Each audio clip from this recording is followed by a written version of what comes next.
আসসালামু আলাইকুম guys, welcome back to my YouTube channel. আমি রায়ান আহমেদ। আজকের এই ভিডিওতে আমি রিভিউ করতে যাচ্ছি একটি নেক ব্যান্ড। এই ইয়ারফোনটা ডেইলি কল, মিউজিক এবং ট্রাভেলের জন্য কতটুকু ভালো তা থাকছে আজকের ভিডিওতে। আশা করি আপনারা সবাই আজকের ভিডিওটা ফুল দেখবেন। প্রথমে চলো এই নেক ব্যান্ডটার ডিজাইন নিয়ে কথা বলা যাক। নেকব্যান্ডটা অনেক লাইট ওয়েট আর কমফোর্টেবল। নেকে পড়লে কোনো হেভি ফিল হয় না। ম্যাগনেটিক ইয়ারবাডস আছে, ইউজ না করলে দুইটাই নিজের মধ্যে লক হয়ে থাকে।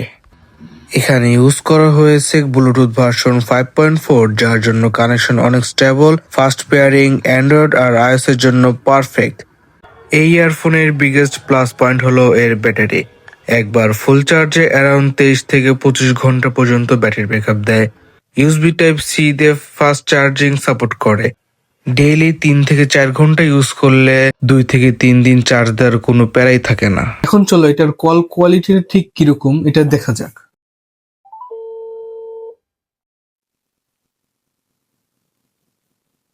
হ্যালো হিমেল, আমি রায়ান। কথা কি ক্লিয়ার শোনা যায়?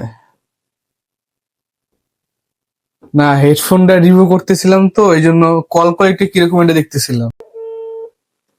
হ্যালো। হ্যাঁ, হেডফোনটা যে কথা বললাম একদম কি ক্লিয়ার শোনা গেছে?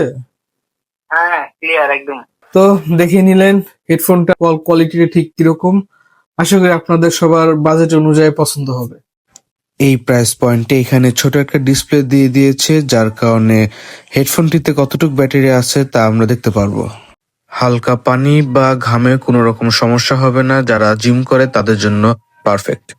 সব ভালো দিকের মাঝখানে যদি আমরা ইয়ারফোনের নেগেটিভ দিকটা না ধরতে পারি তাহলে তো আমাদের অনেস্ট রিভিউটা হলো না। চলো এখন দেখে আসি এই ইয়ারফোনের নেগেটিভ জিনিস কি কি আছে। অ্যাক্টিভ নয়েজ ক্যান্সেলেশন নেই। মিউজিক লাভারদের জন্য বেস আরো হেভি হলে বেটার হতো, বাট প্রাইস হিসাব করলে এগুলা ম্যানেজেবল।